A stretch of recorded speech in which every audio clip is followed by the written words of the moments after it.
Hello there, welcome back to my views and news. Are splits emerging in Fano? Are all Fano commanders not on one page? Where is the money going which is being raised in foreign countries? Who is raising this money? Are all Fano factions receiving money raised abroad? Several questions. A Fano commander was interviewed a few hours ago and he has raised some questions. His talk indicate that there are serious internal challenges for Fano groups.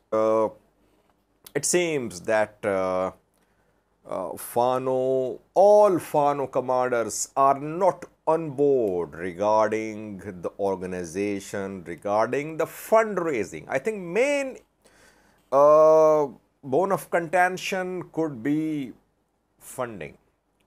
We know that in US, in Europe, in Canada, funds are being raised in the name of Fano.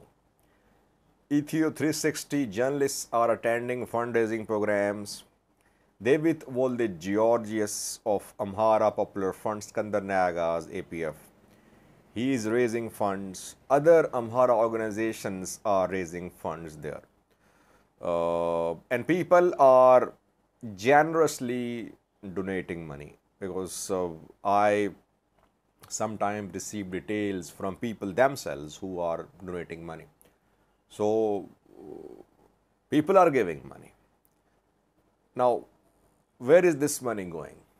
No one knows how much money has been raised so far. If you remember, I said a week ago that at least those who are raising funds, they should share details of how much money has been raised so far, but no details shared so far.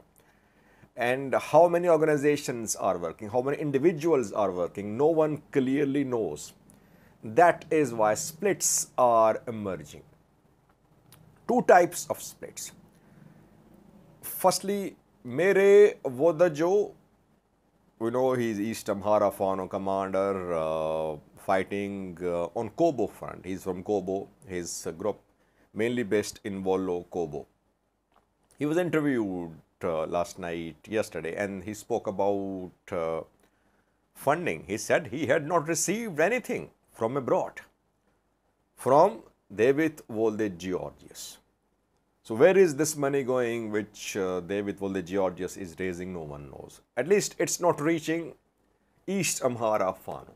And when people donate money in the US, they tell the names of Fano commanders to which the funds should be given. They mention names. Can we say that no one donated money for East Amhara Fano? No. Obviously, people are donating money for all Fano fighters, all Fano groups. But Mere Vodajo's Fano faction has not received anything through David Wolde Georgius' fundraising campaign. That is why maybe a few days ago, if you remember, Mere Vodajo announced the appointment of a man to represent East Amhara Fano in diaspora, to raise money on behalf of East Amhara Fano in diaspora. I forgot his name. So, East Amhara Fano wants a separate representative in diaspora to collect money. First issue pointed out by Mere Vodajo that no one knows how much money has been raised, where this money going. Secondly, he is not being consulted. He spoke about Amhara Popular Front, Skandarnaga's APF.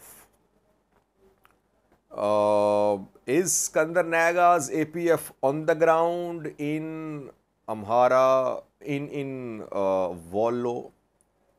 No. On the ground, there is no APF where Mere Vodajo's Fano group is operating. And it is very understandable. I think Skandar's APF has no presence in Wollo. And I don't think Skandar ever claimed to have presence in Wollo. But Skandar and Zameen Akasi were interviewed by Ethiopia 360 people this week. And there the two said that they were in discussions. And Skandar said that his group had been in discussion with all groups. But Mere Vadajo is denying any involvement in discussions, any participation in discussions. It means he was not consulted regarding formation of Amhara Popular Front as well. So he was not taken on board. Is he on board now? I don't think so, because there is no APF in Wollo. So there is no point in taking APF on board for Wollo Fano commander. Though obviously Gondar Fano has no presence in Wollo too, but Gondar Fano, East Amhara Fano, they stay connected. It seems that Mere Vodajo has raised questions about Skandar's role. Skandar is not a fighter. He was head of a political party. He joined this armed resistance movement.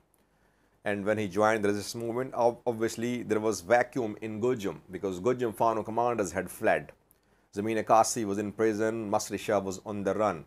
So he was propped up as Gujum Fano commander. Later Zameen Akasi was released. He tried to reclaim his group. He could not. He and Skandar has made a pact, reportedly. They have reached an understanding.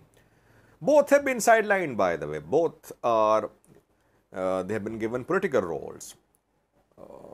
On the ground, other commanders are leading, who are former Amhara Special Force commanders who have worked with ENDF in top positions.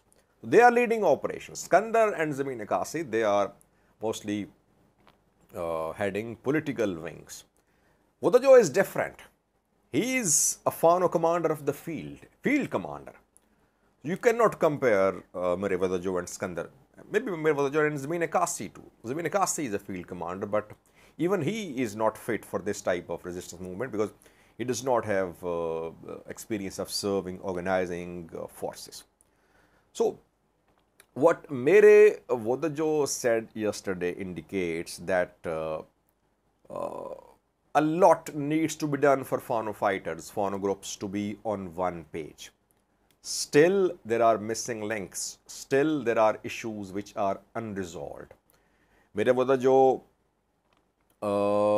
wouldn't like to work under Skandar, but he can be engaged. I think we have not been able to confirm any one gathering with participation of all Fano groups, with participation of Gondar, Gujum, Wollo, Shoa or Fano commanders, it seems. Though it is being claimed that all Fano commanders are being taken on board, discussions underway. We heard from Colonel Fantahun Mohabao that he was in touch with all Fano commanders to turn Fano groups into an army. Then we heard from Skandar that there is no time to waste and all should unite. Discussions ongoing. If discussion is ongoing, then why is that one Fano commander is complaining? It means that either he is not being taken on board, or he is not happy with new faces. Skandar is one of the new faces. Now, let me sum up a little. The nature of resistance movement which Fano fighters have launched is bound to be decentralized. Skandar, others, they want to centralize the movement, and maybe at some level centralization is needed too. But if Fano groups are able to survive, if their commanders are able to survive, partly it's because they are working independently, separately. There is no one command and control center. Now, if there is one command and control center and it is destroyed, so entire setup will be disrupted. From day one, since the start of the resistance movement, these Fano commanders decided that they should work separately, independently.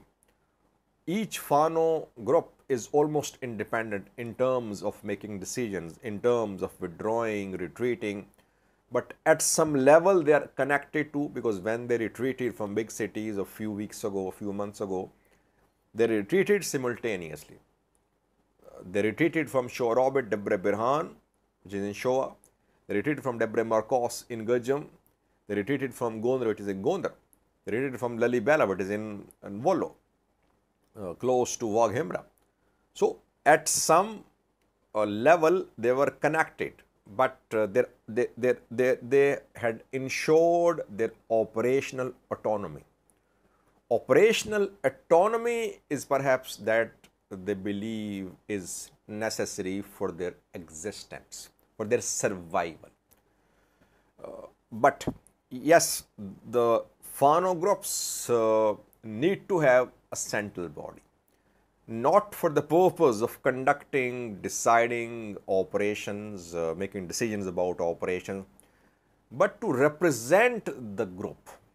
If someone wants to talk to Fano groups, if someone from diplomatic community, if someone from Ethiopian government want to talk to Fano groups, who will they talk to? So Fano does not have one body to represent it. I think we could see formation of this body, but it does not mean that the body would be having real power. Real power in Fano lies with those who are in the field, who are leading operations like Mirevodajo, like Colonel Fantahon, like Gondar Fano commander Safar Malase, and new faces, Amhara Special Force, former Amhara Special Force commanders who are now leading the operations. And no decision can be made without taking these field commanders on board. Skandar and Zameen Kasi can only survive, especially Skandar can only survive as one of top men in Fano if he takes other Fano commanders on board. That is the way forward for Fano. Otherwise, field commanders will reject Skandar as representative. Let's see how will the issue of fundraising be resolved. It's a very important issue because there could be some individuals, organizations minting money in the name of Fano. They are raising maybe $100,000 per month and sending a few thousand to Ethiopia. So who will conduct audit of their fundraising? Anybody, any committee, no one knows. So Fano needs to do a lot of things, but for a protracted struggle, there Fano will have to go for transparency, coordination, and cooperation. That is the way forward. Otherwise, we'll keep on seeing these splits, and obviously, government will exploit these splits. There are groups which will try to mint money in the name of Fano. Government will back them. Government will try to use these groups, these individuals to malign Fano. Let's see how Fano commanders resolve these internal challenges. These are big challenges, by the way. And challenges will intensify in coming days, you'll see. Thank you for watching.